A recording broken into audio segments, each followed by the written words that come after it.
The sixth and final covenant prerequisite for you to be divinely protected by God is that you must call upon Him, for He will answer you. For in Psalm 91 verse 15 it says, "He shall call upon me, and I will answer him. I will be with him in trouble. I will deliver him and honor him." So you see, God is committed to protecting you, as promised that He will protect you, and He's committed to protecting the righteous.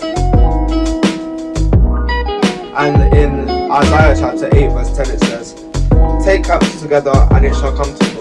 Speak the word, and it shall not stand, for God is with us." So God is saying that you should call upon Him because there's no other place of protection. There's no other place of true protection and reliability. God even said to Asa that because he relied on men and not the God that had saved him before, that he will not have peace, because men are reliable. Men are reliable sources of protection.